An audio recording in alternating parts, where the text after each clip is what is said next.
The night started like any other. My husband and I got to bed, tired after a long day.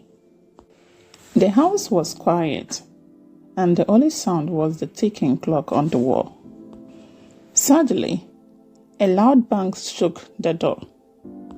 Before we could react, a burst opened. A man stepped in, holding a gun.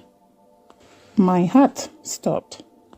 He wore dark clothes, his face half covered with marks, but his eyes, cold, full of evil, were invisible. "Lie down, don't move, or I will kill you both," he shouted. My husband and I obeyed immediately. I could feel my whole body trembling as fear took over. My husband tried to speak, to beg, but the robber kicked him hard in the stomach. He shouted and said, "Shut up." Then he turned to me.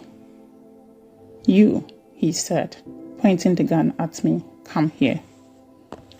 I froze. My body refused to move. But he grabbed my arms and dragged me to the floor. My husband tried to get up, but the robber hit him with the gun, knocking him down. "If you move again, I will kill her first, then," he warned. Tears streamed down my face. My husband lay there, helpless, his eyes filled with pain and anger. But there was nothing he could do. The robber tore my nightgown, exposing my body. I struggled, but he was too strong. He pinned me down, his rough hands grabbing me tightly. "Please," I begged, my voice shaking, "don't do this."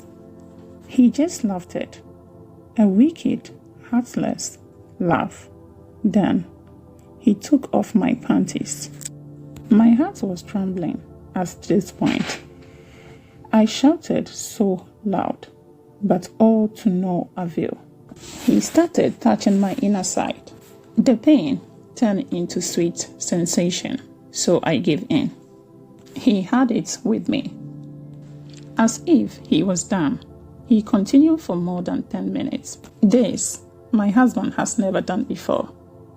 I screamed, but he covered my mouth. I could hear my husband sobbing. His face clenched, his body shaking with rage, but he couldn't help me. Every second felt like an hour. The pain, the humiliation, the sweet sensation, the helplessness, I can't even describe it. It felt like I was dying inside. When it was over, he stood up and looked at me with no remorse. He picked up his gun and smiled.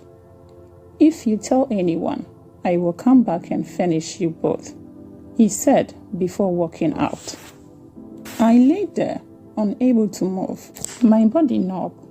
My husband crawled towards me, his hands shaking as he held me. "I'm so sorry," he whispered over and over, tears running down his face.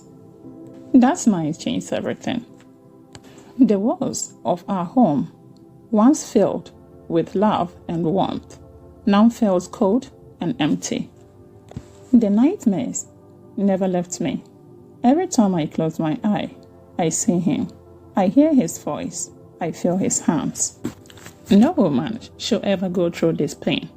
But here I am, trying to live with it, one day at a time.